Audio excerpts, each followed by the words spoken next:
2017 में जब PIL file किया था, 2017 में मैंने पीआईएल फाइल किया था घुसपैठ के खिलाफ सुप्रीम कोर्ट में।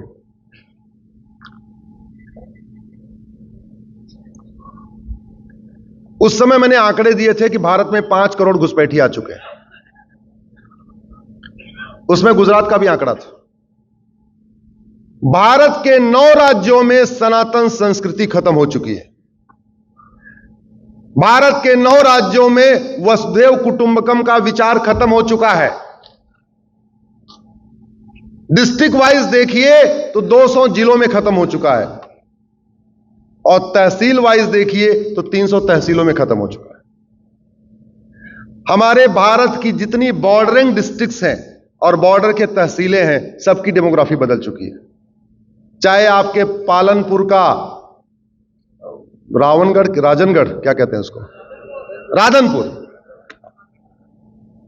चाहे वो राधनपुर है, चाहे आपका भुज है, चाहे आपका कच्छ है, चाहे बॉर्डर जितने भी भारत में जितने भी बॉर्डर के तहसीलें हैं, 300 तहसीलें हैं जो या तो समुद्र के किनारे हैं, या पाकिस्तान से सटी हुई है, या बांग्लादेश से सटी हुई है, या म्यांमार से सटी हुई है। उन सारी 300 तहसीलों की डेमोग्राफी बदल चुकी है।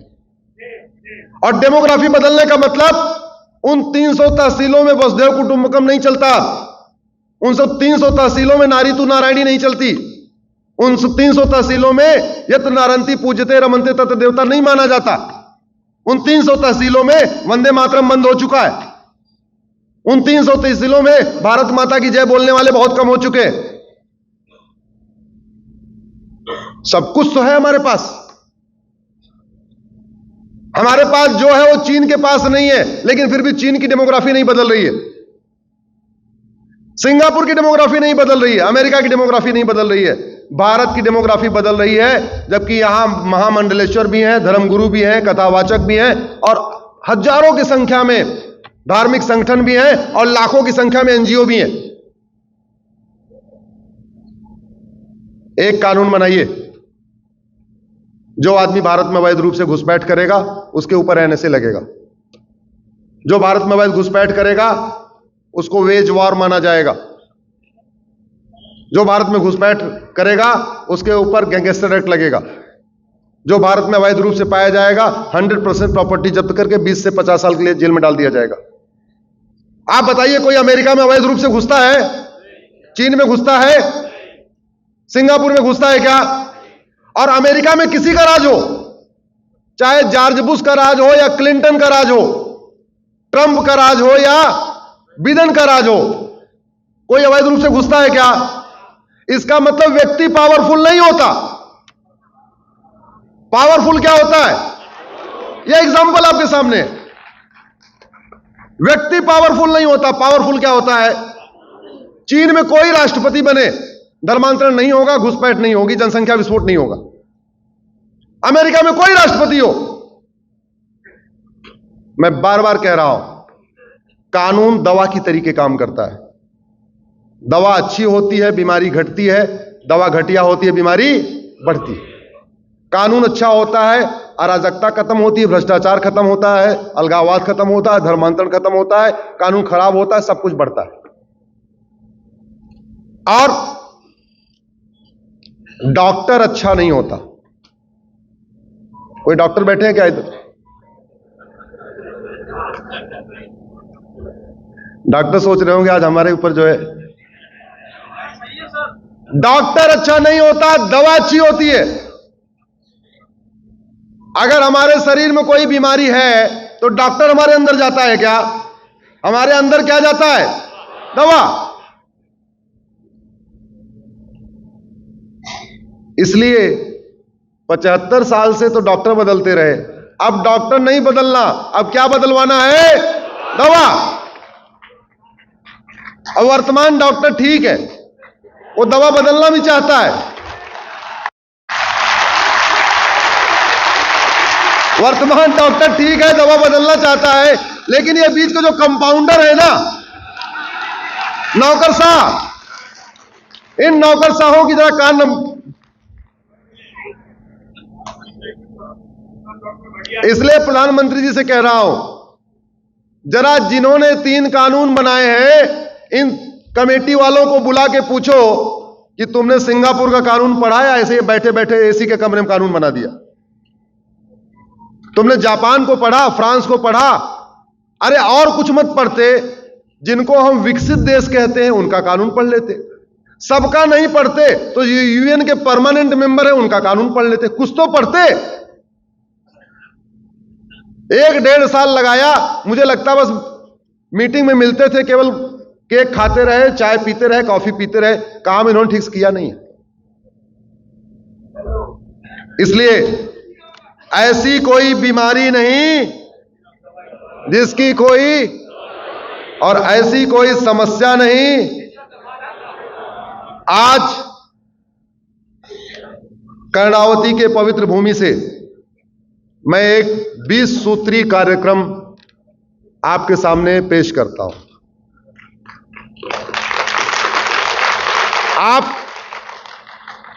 आपने इंदिरा जी का 20 सूत्री कार्यक्रम सुना होगा, पढ़ा होगा, नहीं पढ़ा होगा तो गूगल कर लेना, 20 सूत्री कार्यक्रम इंदिरा गांधी। लेकिन उन्होंने गरीबी हटाने के लिए 20 सूत्री कार्यक्रम पेश किया था। गरीबी हटी क्या? बढ़ गई।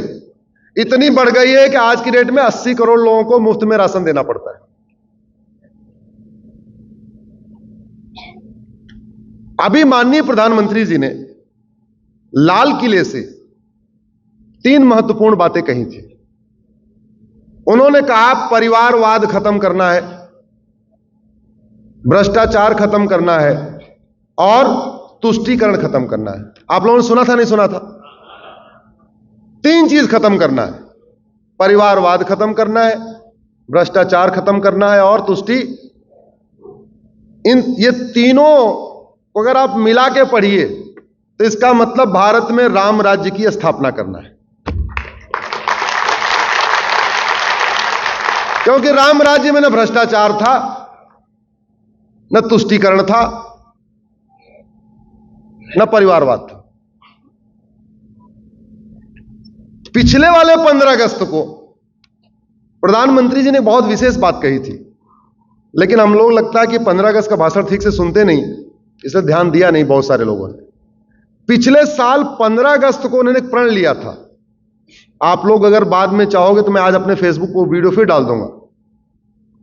पिछले साल 15 अगस्त को उन्होंने कहा था, वही शब्द मैं उपयोग कर रहा हूं, गुलामी का नाम, गुलामी के निशान, गुलामी की परंपरा, सब कुछ गुलामी का खत्म करना।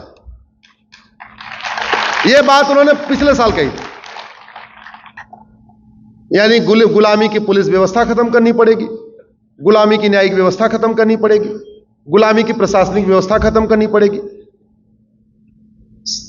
गुलामी की कर व्यवस्था खत्म करनी पड़ेगी, सब कुछ गुलामी का खत्म करना पड़ेगा। तो आज मैंने एक 20 सूत्री कार्यक्रम बनाया है, प्रधानमंत्री जी की भावना के अनुसार बनाया है। प्रधानमंत्री जी ने तो कहा था कि केवल तुष्टीकरण खत्म करना है, भ्रष्टाचार खत्म करना है और परिवारवाद खत्म करना है।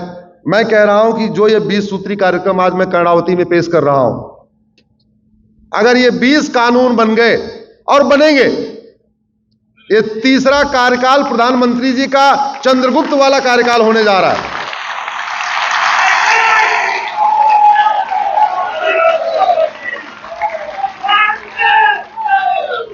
पहले कार्यकाल में खंडहर गिराया गया, दूसरे कार्यकाल में नींव तैयार हुई है, अब तीसरे कार्यकाल में चंद्रगुप्त की तरीके से एक भव्य भारत बनेगा। इसलिए आप लोग मेरे साथ अपनी सहमति देते जाइए। मैं अपने सभी रिकॉर्डिंग करने वालों से रिक्वेस्ट करूंगा कि थोड़ा कैमरा आपकी तरफ बढ़ा दें। आप लोग दोनों हाथों से जोरदार अपनी सहमति दीजिए। सारे गुलामी के कानून खत्म होने चाहिए कि नहीं? गुलामी के नाम खत्म होने चाहिए। जिन गुलामों ने हमारे मठ मंदिरों को तोड़ा था, उनका पुनः निर्माण होना चाहिए। गुलामी की भाषा खत्म हो, एक राष्ट्रीय भाषा संहिता बनाई जाए। गुलामी की शिक्षा, गुलामी का इतिहास खत्म किया जाए और हमें नई भारतीय शिक्षा संहिता लागू किया जाए। अंग्रेजों की दंड संहिता को खत्म करके एक नई भारतीय संहिता बनाया जाए, अंग्रेजी पुलिस व्यवस्था खत्म करके एक नई पुलिस व्यवस्था लागू किया जाए, गुलामी का जो एविडेंस एक्ट है, साक्ष्य अधिनियम, उसके खत्म करके नार्को पॉलीग्राफ ब्रेन मैपिंग कानून बनाया जाए और झूठ को गंभीर अपराध घोषित किया जाए। भारतीय न्यायिक व्यवस्था लागू हो जिससे 1 साल के अंदर सबको न्याय मिलना चाहिए। 1894 में अंग्रेजों ने कानून बना के क्रिश्चियन मिशनरीज को, चर्च को जो जमीन दिया था उसको वापस लिया जाए, मुगलों द्वारा बांटी गई जमीन को वापस लिया जाए, वक्फ कानून खत्म हो और वक्फ बोर्ड की सारी जमीन को वापस लिया जाए, एक भारतीय बैंकिंग संहिता लागू किया जाए, एक भारतीय कर संहिता लागू किया जाए, नशा नियंत्रण के लिए कठोर कानून बने, अश्लीलता नियंत्रण के लिए जो फूहड़पन फैलाया जा रहा है वेब सीरीज के माध्यम से, फिल्मों के माध्यम से, उसके लिए कठोर कानून बनाया जाए, जनसंख्या विस्फोट रोकने के लिए कठोर कानून बनाया जाए, एक देश एक चुनाव संहिता लागू किया जाए, एक देश एक विधायिका संहिता लागू किया जाए, जो हमारे 4 लाख मठ मंदिर सरकार के कंट्रोल में है इनको मुफ्त किया जाए और सबके लिए एक भारतीय नागरिक संहिता बनाया जाए। आप सोच रहे होंगे भारतीय नागरिक संहिता क्या है? मैं थोड़ा सा जो लास्ट में मैंने बोला भारतीय नागरिक संहिता उसको एक्सप्लेन कर देता हूं। इसमें जितनी बात कही है ये सब संविधान में है, मैंने कुछ भी बात अपने मन से नहीं कही। अंतर केवल इतना है, मैंने इस संविधान को कैम्ब्रिज या ऑक्सफोर्ड का चश्मा लगा के नहीं पढ़ा है, मैंने इनफैक्ट हमें चश्मा लगा ही नहीं है, हमने इसको बिना चश्मे के पढ़ा है। वीके न्यूज, राष्ट्र के नाम।